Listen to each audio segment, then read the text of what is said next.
રાજપુરામાં ભેટિયા Shri શામળો pass, Haripura હર્ષે કરી વાસુ પૂજ્ય ઉલ્લાસ. સંવત 1821માં રચાયેલી જ્ઞાનસાગર ગણિકૃતિ તારાચંદ સંઘવી રાસ પુસ્તકની આ કડી છે. આજથી ઘણા વર્ષો પહેલા અમદાવાદ શહેર કોટ વિસ્તારમાં વસેલું હતું. આપણા જૈનોની 95% વસ્તી કોટ વિસ્તારમાં વસતી હતી અને કોટ વિસ્તારની બહાર આવેલ તીર્થોના દર્શન કરવા ઘણી સંખ્યામાં જૈનો વિશિષ્ટ દિવસોએ આવતા હતા. આજથી લગભગ 450 વર્ષથી પણ વધુ જૂનું એક એવું ભવ્ય અતિ પ્રાચીન તીર્થ શ્રી હરિપુરા અસારવા જૈન તીર્થ. પ્રાચીન તીર્થ હરિપુરામાં ધૂળેટીના દિવસે પગપાળા દર્શન કરવા જવાનું ખૂબ જ મહત્વ છે અને આજે પણ આ પરંપરા વર્ષોથી ચાલી આવી છે.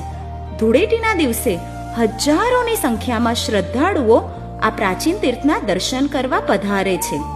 જિનાલયની વાત કરીએ તો મૂળ નાયક તરીકે શ્રી વાસુપૂજ્ય દાદા બિરાજિત છે. આખા વિશ્વમાં 3 જ કલ્પવૃક્ષની કોતરણીવાળા પ્રભુજીની પ્રતિમા છે. એમાંથી એક કલ્પવૃક્ષવાળા વાસુપૂજ્ય દાદા પણ અત્રે બિરાજિત છે. જિનાલયના ગર્ભગૃહમાં શ્રી સુમતીનાથ દાદાની મનમોહક પ્રતિમા પણ બિરાજિત છે.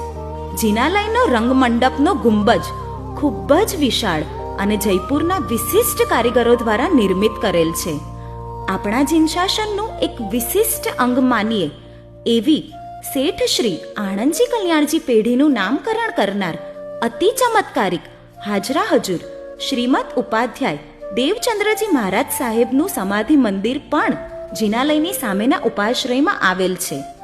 અનેક પુસ્તકોના રચયિતા ગણી ઉત્તમ વિજયજી મહારાજ સાહેબ, ગણી વિવેક વિજયજી મહારાજ સાહેબના ચરણ પાદુકા પણ અહીંયા આવેલ છે.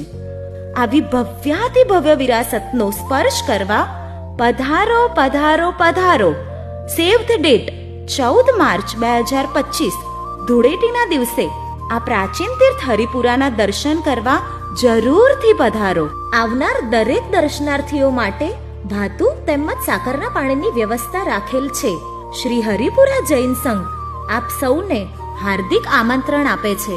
પ્રણામ.